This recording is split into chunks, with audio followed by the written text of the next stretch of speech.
Hey folks, today we're talking about customer marketing and why I see a surprisingly small amount of SaaS marketing teams doing it. I'm going to walk you through what is customer marketing. I'm going to talk to you a little bit about why I think the metrics are stacked against it. And I'm going to give you my argument on why I think we should do more. All right, let's go. SaaS CMO Pro. Hey guys, my name is Bill Macaitis. I'm the former SVP of Marketing at Salesforce, CMO at Zendesk, and CMO CRO at Slack. My mission is to help educate marketers, CEOs, VCs on modern SaaS marketing. And I'm going to try to do it in a fun and entertaining way. All right, let's dive into this one. Customer marketing. First off, what is it? This is one of those words, sometimes you have words in marketing that mean a lot of things to a lot of people. Sometimes with an organization, you won't have anybody on customer marketing. Sometimes you'll have a person or a team on customer marketing. And sometimes I think for most B2B organizations, what that means is they may be the ones that go out and get the references, from these customers. For me, customer marketing is a little bit differently. I always think about things in the entire life cycle of the customer. And what you'll see is that, when someone engages with you, when you're thinking about marketing, right? A lot of times marketing teams are just obsessed with that top of funnel portion, right? The first stage of the life cycle of when a customer is with you. So they're going to be driven to that, and they're going to focus on, hey, how do we get more people aware of our company? How do we get people into the funnel? And a lot of times once they become a lead, it's like, our work here is done. Let's go back to the next person in the funnel. And what customer marketing for me means is that, hey, you stay with that customer for their entire life cycle. From when they don't even know about the company, they're learning about you, to when they are a lead, from lead all the way to sale, and from sale and onwards, for their entire life. Now, why would you want to take this point? If you're in SaaS, which I'm assuming a lot of people watching this video are, a lot of your revenue is going to come from add-on, upgrade, expansion, right? A lot of times companies I worked at, 50% of your revenue came from that. And that's interesting, right? Because why is marketing not looking at that? Why are they not helping with that? And this kind of leads to the second point, why I think the metrics are stacked against more marketing teams doing customer marketing is, for most B2B SaaS marketing teams, their primary metric is leads. And I've talked about this in other videos, but I think leads is an okay metric. It's an okay being one part of your overall metrics that marketing looks at. But leads forces you down a very narrow path. It forces you to only basically do that top of funnel and getting people interested in filling out a form, right? Or something that identifies that they are a lead. Now, hopefully, you've advanced, you're doing MQLs, and I'll do a whole video on that stage. But basically the idea is that, hey, marketers spend most of their time just on that top of funnel, right? And that's hard. That's hard for, the organization, because I think that marketers are really talented, creative. And if you kind of look at it, marketers are good at automating things. Like when you look at the entire funnel, what do marketers do? We create content at scale. We create ads at scale. We nurture people through that funnel at scale. We use messaging at scale that's leveraged everywhere within the organization, with the company, all the assets. So marketers are really good at doing things at scale, right? But a lot of times what ends up happening is, in that old model, and a lot of this stuff comes from, hey, why are you doing it this way? Well, we used to do it this way at another company, and a lot of B2B organizations, especially in SaaS, they choose like this 30-year-old dusty playbook. And it's like, you can evolve and modernize and kind of recognize that, hey, things have changed. Marketing, yes, maybe you're in an organization, you're an SLG organization, sales-led growth, and a lead comes in, you hand it off to sales. What? You can still help them out. Help sales out. They want your help, right? Sales people are amazing. Sales people are expensive. The really good ones. If you're a CEO or if you're a VC, you want to think about, hey, how are we growing efficiently? And when you're using sales exclusively for a certain segment of this customer's life, maybe you're using them from lead to closed business, right? Or from, you're using sales, or maybe using customer success, that's really sales. If all you're doing is metricing them on money they make after the customer comes on, that means that, hey, you're using one-to-one knife fights, right? For the majority of these interactions. As sales and customer success in general, they're doing these one-to-one interactions. And again, that's fine, but it's expensive. It's an expensive way to do it. And one of the things, the recurring thing I talk about in a lot of my videos is how to grow, but how to do it capital efficiently. We have to think about that as an overall go-to-market motion, whether you're a VC, whether you're a CEO, whether you're a marketer, you have to think about how you do these things efficiently. All right, so let's rewind back. Why do marketers most focus on top of funnel? Because they're metric that way. They have a bad metric. They only have leads. They only have a top of funnel metric.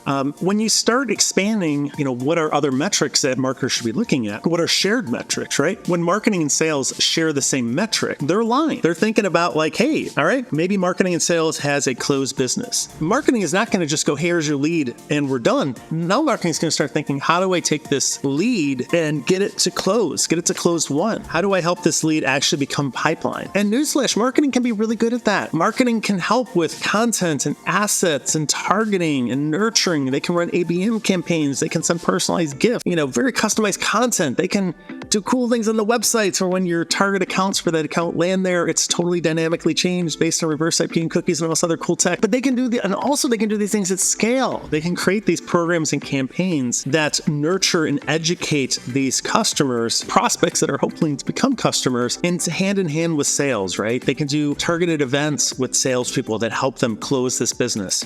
Marketing can absolutely help there, but in a lot of organizations, they don't. So that's a really important part of the overall funnel. It's like getting these people not just to lead, not just they have a pulse of interest, but helping them close it, right? So sharing in some of the same metrics there is going to help incentivize that. Conversely, what happens to all these people once they sign the deal, right? Like if you're in SaaS, a lot of SaaS organizations, they have usage-based pricing, which inherently the more they spend, the more money you're going to make. You want to help encourage that. Maybe you have, per seat pricing. So expansion is going to be big for you. You want to get them more seats. Maybe you want to get them onto more plans. Maybe you have a PLG motion, which I'm a huge fan of. Like maybe they have a freemium plan and a bronze, silver, gold plan, and you want to have them move up those levels, right? You're going to make a lot more money there. Or what most SaaS companies happens is once they have success, they have one product line, they launch another product line. That's great. Marketing is really good about cross-pollinating and informing those customers that, hey, there are more products that we can buy. So marketing absolutely has a role there. Now your tactics may shift. So like at Zendesk, what we did, we would use retargeting, which is something that a lot of marketers only use for top of funnel prospects. We would use it against our existing customers because hey, we wanted to educate them on hey, here's how to get the most out of Zendesk. Helpful content. Also, hey, here's some cool plans that maybe you didn't know that there's these great features that are offered there. Hey, or we have a sale, or, all the things you can do to help educate and nurture. Hey, here's this awesome other customer and how they're using us. Maybe that inspires them to think about how they're using Zendesk and move to another plan. Another big thing I did there is we worked on, basic creating and product messaging and product education. And the idea there is that, hey, again, another PLG tenant, people spend most of their time in the product. So as a marketer, a lot of times we get caught using the same prospect tools and only tools. Like we'll email people and we'll send ads to people. But this basic idea of PLG is people are spending more of their time in the product. So if the customer is spending all their time in the product, I don't care if you write your blog, somebody's doing ads, you're not going to reach them as much. But if you go within the product and product education, that can be hugely helpful. That could be everything from, hey, when you're signing in, you've got that little login screen, put a little ad next to it, a medrec or some type of interstitial, right? Where you can, hey, let them know, did you know we have this new plan? Did you see what this customer is doing? Did you know about this or that? Right? Like help educate them. This entire journey, all what you're doing is you're educating these prospects and customers. You're educating them, you're nurturing them. In B2B SaaS, it's not like one thing and they buy and they stay with you forever, or they buy every single,